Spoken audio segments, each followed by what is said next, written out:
Slow down, slow down. Thing is, you're rushing, but you don't know where you're rushing to. It's like driving this McLaren 650S with bicycle brakes. 800 horsepower. And yes, stock it pulls 641. But the gentleman who drives this one is not your average Joe behind the wheel, so he pumped it up.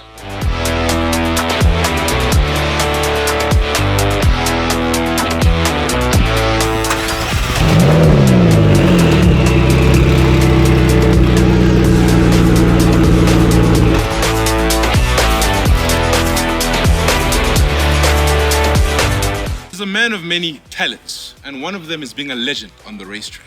And that means he knows a lot about speed, including the principles that surround it. He is the legendary Ismail Boogeyman.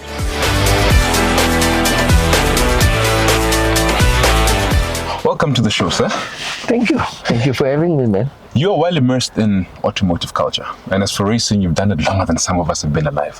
What has racing in general taught you about life? Yo, that's a hell of a question. What has racing taught me? In general? In general. It taught me to wake up early and get things done and prepare myself for what's going to happen that day. And it's about, going with the focus to bed. At night, you're going to bed focused, knowing tomorrow I'm racing. But it teaches you a lot of stuff in life. It teaches you to focus. It teaches you to be, what's the word I can use? To wake up with that mindset that this is what I want to do. Yes. This is what I like doing. So what it helps you at the end of a journey is, in life, you start getting in a role. I want to work. I want to do that thing. When I do that, I'm focused, just like the racing taught me. Makes sense. Absolutely. It all teaches you something, and you just use it to your advantage at the end of the day. I love that. And you spoke about how it helps you sort of, prepare for what's coming for the day. Have you ever been in a situation where a driver, right, or rather a vehicle had more power than a driver could handle? Have you witnessed situations like that? Lots, absolutely lots. So, it's like swimming in the ocean. Be terrified of the wave, because it can tumble you and crush you. Exactly. It's the same with the car. Interesting. You can build a car that's 1,200 horsepower on the racetrack, and it's too much for you to handle. And you go out there being stupid. And you think you've got it, you're in control of it, but you're absolutely not, and you will crash the car, and it will cost you a lot. Wow, so the driver's capacity matters more than the power of the vehicle. All the time. Oh, and you and I have had a conversation about the mental aspect, right? You mentioned that most times the race starts before you even step onto the racetrack. 100%. Tell me more about that. It starts a week before. The moment you fill in that entry form, your focus has to be on the race. And then there's preparations for it. Sorting your car out, taking it out to practice, packing your kit, your helmet. Which helmet am I going to use? Which helmet I feel is good for that race? It's silly things like that. It makes the whole package a package deal. Wow. Makes sense. Obviously, on the racetrack, there are drivers who experience immense pressure, right? What is the importance of regulating that pressure on the track?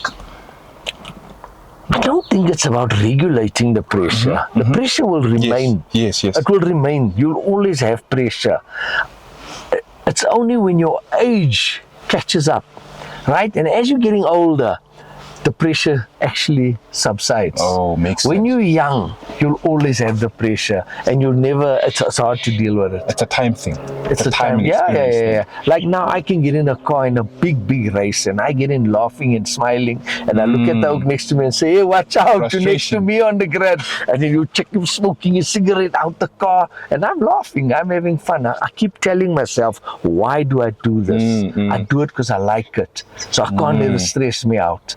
Wow. When I was young, up to I think 40, 45 years old, I got in my car stressed like everybody else. Wow. But after that, it was, no, I had to talk to myself and say, no, this is fun. This is nice. This is lekker. This is what I want to do. Wow. And it takes me away from my everyday life. And it releases all your everyday stresses. Wow. Speaking of your first time, when new drivers enter the scene, what's the biggest mistake they make? They think they can drive. I think I'd probably make that mistake.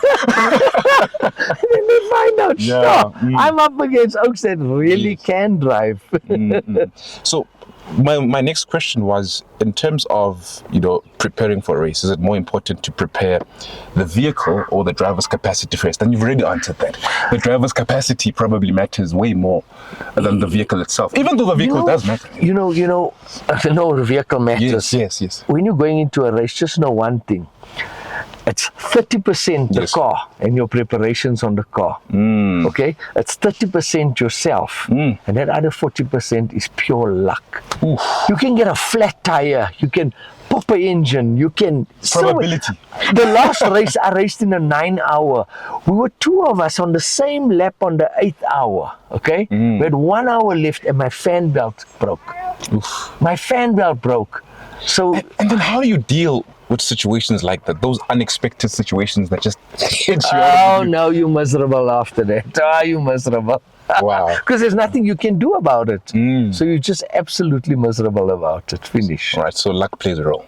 Luck. Big role. You could be leading a race and you come around the corner and here's two cars that spun out facing you. And your race is over, boy.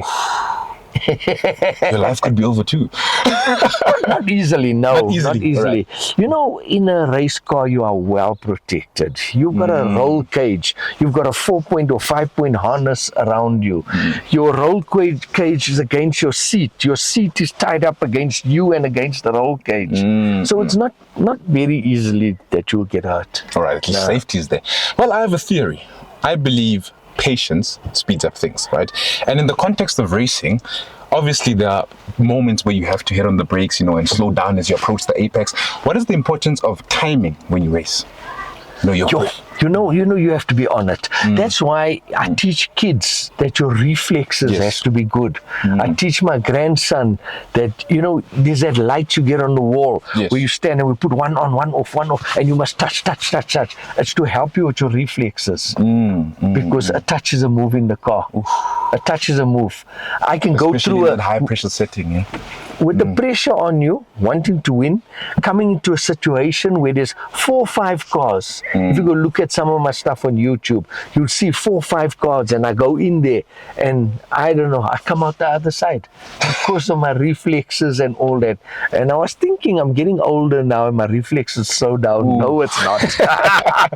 I mean, no, it's not. Experience counts more than, you spoke of experience earlier on. So experience. Probably because you're getting older as well, the experience is compounding as well.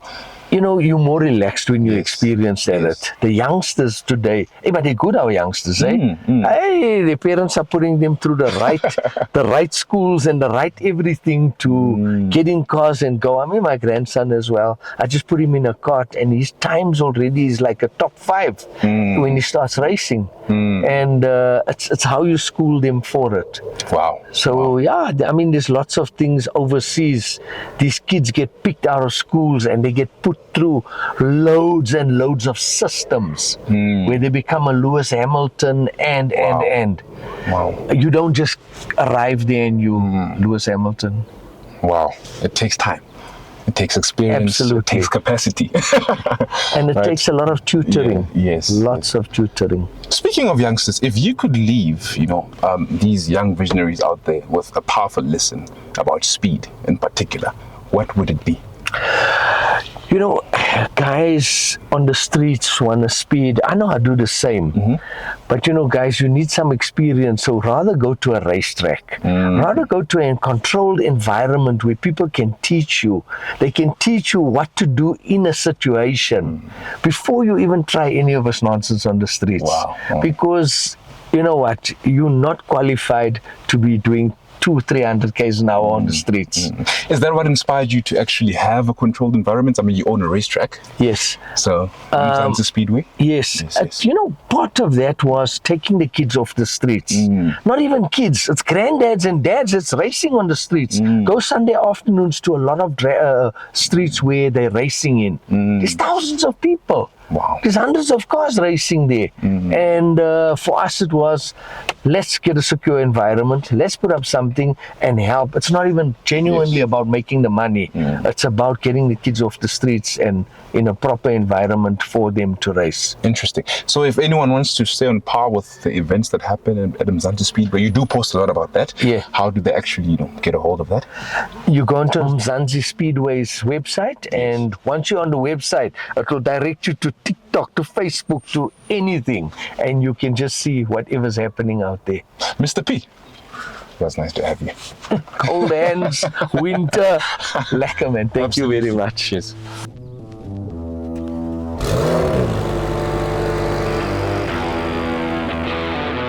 There you have it. Speed without direction. Speed without structure.